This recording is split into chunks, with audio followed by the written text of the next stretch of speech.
बात करूंगा jewellery industry की। भाई लोगों, ये केवल ज्वेलर्स के लिए नहीं है, पूरे देश के लिए है। इतना कुछ सीखने को मिलने वाला है, शादी हो या सेलिब्रेशन हो या सेविंग करनी हो। हमारे यहां हर कोई ज्वेलर के पास भागता है। सुबह अखबार में अपडेट से पहले सोने का रेट चेक करते हैं। नमस्कार, डॉक्टर विवेक बिंद्रा बोल रहा हूं, फाउंडर एंड सीईओ बड़ा बिजनेस.com। बिजनेस मतलब बड़ा बिजनेस। आज बताऊंगा कैसे बने ज्वेलरी इंडस्ट्री के कोहिनूर। ज्वेलरी इंडस्ट्री का संपूर्ण ज्ञान देने वाला हूं कि ज्वेलर अगर अपनी दुकान खोलता है, धंधे को बड़ा कैसे करे। One of the biggest industry in the country, 3.5 lakh crore का धंधा कर रहे हैं 2023 में। 17% के कैगर के साथ में 2030 में ये 3.5 लाख करोड़ से 8 लाख करोड़ पे पहुंच जाएंगे। आज 50 लाख वर्कर्स को डायरेक्ट एम्प्लॉय केवल रिटेलर दे रहा है।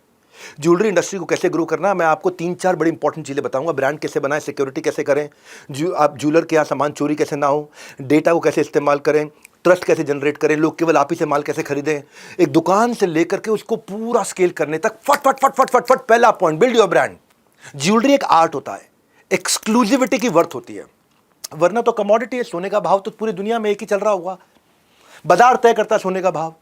ज्वेलर की जो कमाई है वो ज्वेलरी में है, सोने के भाव में नहीं है। हाँ, आपको पहले समझना पर टारगेट कस्टमर है कौन।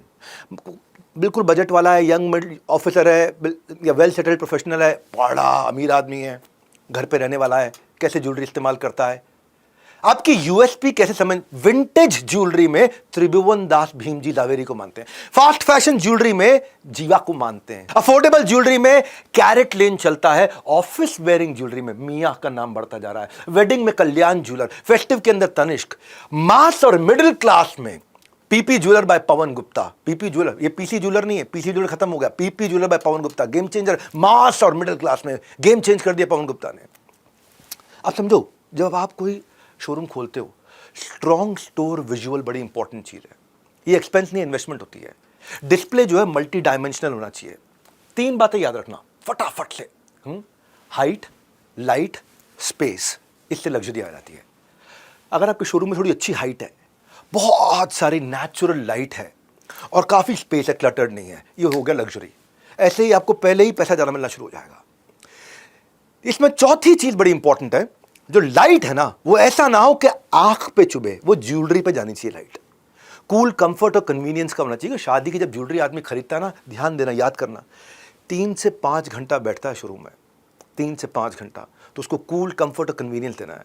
क्योंकि शादी की ज्वेलरी खरीदने जा रहा है, वो एक बार खरीदता, रोज रोज नहीं खरीदता शादी की ज्वेलरी। इसीलिए इसकी जो खूबसूरती बढ़ानी है, उसके लिए आपको इंटीरियर डिजाइनर सेलेक्ट करना है। उसके लिए भी मैं आपको 3 रूल बता देता हूं।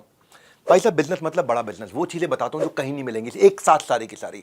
3 चीजें क्या है? टाइम गोल, कॉस्ट गोल, स्कोप गोल। जब भी आप किसी कॉन्ट्रैक्टर को काम देते हो, और खास तौर से इंटीरियर डिजाइनर को, जो अंदर आपको लुक दे, पैसा लगाए आपका एवरेज और लुक दे आपको लग्जरी, तो उसमें 3 चीजें।